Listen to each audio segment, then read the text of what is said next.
November was another month defined by quantity rather than quality.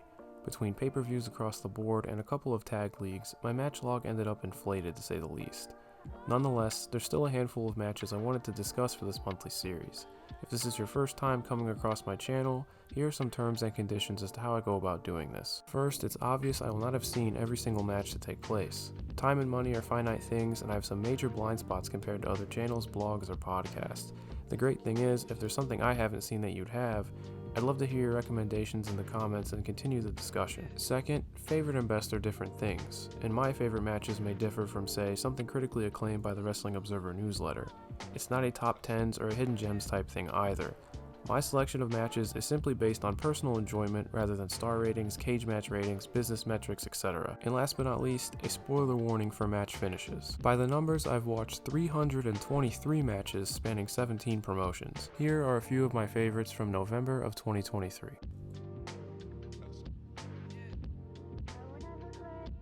While many New Japan fans left Power Struggle praising its main event, I felt a lot more enthusiastic over another Jon Moxley appearance abroad. This time he faced an unlikely foe in the Great Okan, and I didn't really know what to expect. They have some overlap in their backgrounds, though they opted for the most direct approach here. The scheduled match was immediately thrown out, as Okan tackles Moxley to the outside, brawling beyond the 20 count. Moxley eloquently requests they restart under Falls Count Anywhere, and Okan accepts. A good indication of how this match would go is Okan grabbing one of the ringside barricades and rushing Moxley from the off.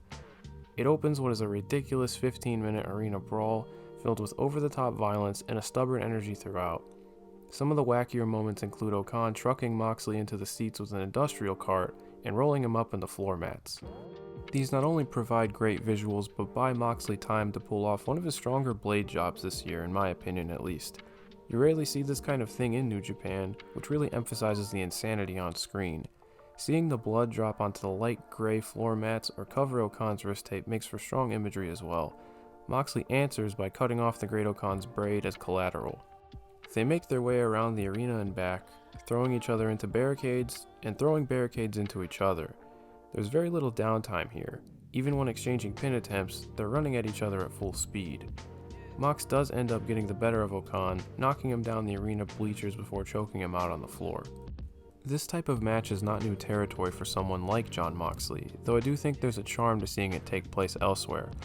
Aura is a word that's been completely driven into the ground, but seeing how the Japanese audience reacts to Moxley, it's undeniable here. On top of that, the way the match is shot, and the ring announcer constantly warning fans to get out of the way of the action, gives it an atmosphere that maybe wouldn't be present if this was booked in AEW. It's the type of violence that I really enjoy, and just a whole lot of fun to kick off the month. Sareee matches in 2023 have become appointment viewing, and the main event from Sendai Girls Korakuen Show was no different. The criticism towards this match was its runtime at only 10 minutes, but I actually think they were able to get the most out of it. It's not the grandest occasion with the most significant story, but I think it acts as a great advertisement for both of these wrestlers if you haven't seen them before. Both enter as champions, each feeling like a huge deal, and bring to the table a ton of cool offense and intensity. From the opening bell, everything is crisp and fluid, until things take a turn and the striking exchanges begin. These two can bring it, and I'm still shocked at the noises created by Saree's forearms every time I watch her. I can't think of anyone else in the game right now to compare to. Iwata is proficient in her own right, with an arsenal of kicks to match. Sareee is at her meanest when things are taken to the outside, referring to Iwata as champion and asking her what's wrong in a very dismissive fashion, dishing out some targeted offense to her leg. By the time they're back in the ring, you get your big match closing stretch, carried with ferocity by both wrestlers. That energy is consistent for the rest of the match. Iwata throws everything she can at Sareee with all the fire in the world. Unfortunately for her, there's very few on the level of the Sun God. A straitjacket exploder is enough for Sareee to pin the Sendai Girls World Champion on their own turf. This would set up another showdown between Sareee and Big Hosh in January. Would I have liked to see more between these two? Of course, but what we got is very strong, especially considering that there wasn't much from the likes of Stardom, NJPW, or American television that did it for me this month. There's plenty of worse matches you could spend 10 minutes on, and if you see the hype around Sareee but haven't gotten to see her matches yet, this might be a good place to start. A breath of fresh air in what was a down month for the larger companies. a rematch from a very good tournament match that I spoke about in August. Do I wish the booking decision went the other way? Sure, but there's still a lot to like here. I was apprehensive at first since the Dreamgate matches I've seen this year have fallen into similar patterns. This started extremely slow, but didn't linger too long. Many of the things I enjoyed from the King of Gate match are revisited. This pairing makes for a great hoss fight, and Kikuta strays from his babyface alignment, taking little time to act dismissive towards Shimizu. You can catch him smiling and showboating in the early control segments, making it very easy to get behind Shimizu, who's already incredibly likable. Just like in August, the exchanges here are great. These two hit hard between the chops, lariats, and throws, and I think dropping them into the big match setting makes these bombs all the more impactful. Shimizu crumbling in the corner after taking a hip attack is just as effective and actually shot better here, which helps. This gives Kikuta a great swing of momentum, and he really leans into his cockiness, berating Big Boss and smacking him in the face. Shimizu fires up in defiance, sending this match into the next gear. This is where I think some tastes would differ on this match. It leans into modern big match conventions, with a lot of kickouts following big moves and even finishers. It didn't take too much away from me though. I think both wrestlers do a good job of getting across a sense of desperation to put each other away, aided by the enthusiasm of their factions in each corner. Shimizu gets as close as he possibly can, hitting his shot put slam, but unable to make the cover quick enough. After trading more bombs, Kikuta is able to get a discus lariat off to put away the Big Boss in heartbreaking fashion. It's a bit deflating to invest in Shimizu just to see him come all this way and lose. It's not a deal breaker for me though in regards to the match. I still like it a whole lot. I think the pairing is great, and they overcame a lot of the issues I mentioned earlier. Easily my favorite Kikuta defense yet to close out a decent event. I also recommend the Twin Gate title match from the same night. The extent of my Impact viewing in 2023 has revolved around these two, so to no surprise, I was excited to check this one out. This Alex Shelley world title defense deals with someone he's wrestled with and against in the past after taking a sudden change of heart. Jonathan Gresham is amidst a slow-burning heel turn after weeks of feeling cheated by his opponents. Given that these two are expert technicians, you may wonder why Gresham would resort to these methods, but it's not the whole part of his game plan. Shelley is extremely familiar with Gresham and will be prepared for his technical excellence. Throughout the beginning of the match, Gresham leans into these cheap tactics to catch Shelley off guard. He utilizes his wrist tape, the ring ropes, and even the referee himself to gain an upper hand, all while playing mind games to create an opening to really go to work. This gives him a window to revert to applying to what he's best at, by targeting the injured knee of the champion. Shelley answers with some limb work of his own, going after Gresham's arm, even letting the audience know that he intends on breaking it. It gets more and more nasty as the match progresses, and Shelley resorts to some higher risk moves at the expense of his knee when diving to the outside. They brawl for a bit, still targeting their respective limbs. It all comes to a head when back in the ring, as the final third is an awesome display of liquid technical wrestling balanced with focused striking. Gresham still attempts to utilize underhand tactics to tip the scales, but gets overzealous. Between this lapse and Shelley's ring awareness, the champion finds an opening to fire back, winning with a shell shock. I really enjoyed this, especially that finishing stretch. I think they did a good job of introducing this new direction for Gresham without taking too much away from what makes him great. You can find this one for free on Impact's YouTube page. As always when discussing Deathmatch, there's timestamps in the description if it isn't your thing. 8 months after having one of my favorite matches of 2023, Hangman Page once again finds himself on the West Coast in this signature stipulation. Where in March the match was about pride and what it means to be a man, this time it is all in the name of vengeance towards a red-hot Swerve Strickland. In contrast to the Moxley match, this emphasizes shock horror, and does so right out of the gate by introducing the staple gun and duct tape. This opening sequence is much more torturous than what we've seen in AEW's death matches. The horror influences really shine when Hanger staples his son's paintings to Swerve's face before the infamous blood drinking spot. In the greater context of the match, I actually think Hangman is making his own bed here. There's no level he won't sink to in order to get his pound of flesh, so when he goes to grab more weapons to continue the beatdown, Swerve is able to regain his composure and free his hands. By this point, he's not just impervious to the staples, but embraces them as a bloody mess. And man, does Swerve bleed in this match. And a quick side note, it's a great choice to use white ropes for this show, as the bloodstains were visible for the rest of the night. I wonder if that was a conscious decision from a production point of view. Now at an even playing field, the rest of the match plays out with the trading of sickening spots as expected. Some favorites of mine were the pile driver on the exposed barricade, the glass-assisted 450 splash, and the shot of Hangman's face draped in barbed wire in the corner. It looked right out of a Renaissance painting. On rewatch, this middle section feels much longer than when it aired, but to its credit, never took me out of the action. Now as for the finish, I do think they overbooked it, and it turned missed their peak. Brian Cage's run-in feels unnecessary. Prince Nana has been at ringside this entire time, and I wonder why you wouldn't just have him introduce the table to begin with. I wasn't huge on the gimmicked cinder block either. Surely there had to be a more efficient way of getting to this outcome, but I guess the destination outweighs the journey here. Swerve Strickland hangs Adam Page to ensure he cannot answer the count of 10, thus cementing his status as a main event player. There's clearly a lot to say for this match. Obviously I really like it, or I wouldn't be discussing it here. I'm not sure how it stands against the Moxley match, and maybe I shouldn't be making so many comparisons, though my gut tells me that the Moxley match was the better of the two. I think Swerve and Hangman will leave more of a lasting impression though, for a couple of reasons. The first being the shock horror aspect, and how well Swerve lended himself to that.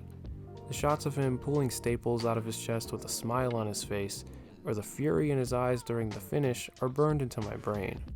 The other reason being that they actually followed through with the winner. After Hangman beat Mox, he immediately took a back seat in a very long Blackpool Combat Club Elite feud and had some friendship side quests with the Dark Order. Thankfully, at least for now, they didn't fumble Swerve's momentum. He was the first wrestler seen on the following Dynamite, a testament to his rising star. Texas Death was the highlight of Full Gear before it completely went off the cliff with the MJFJ White Angle. Luckily, the company had a tournament in its back pocket to move on from all of it. AEW's first round robin tournament was an effective way to pivot following Full Gear. As far as my own tastes go, I'm pretty simple. I can keep myself busy with good wrestling, and so far the C2 has delivered for the most part. When looking through the first batch of matches, my favorite of the bunch occupies a bulletproof concept in a good wrestling tournament, the Slugfest. The November 29th episode of Dynamite was a great example of the different ideas a round-robin tournament can weave together. For example, Jon Moxley sustaining a knee injury in the show's opener sets up the rest of his tournament. Immediately following that, it's the simple case of two really tough individuals drawing the same block and hurling themselves at each other. With Roosh and Mark Briscoe, that's exactly what happens, and it whips ass. I say it in these videos quite a bit.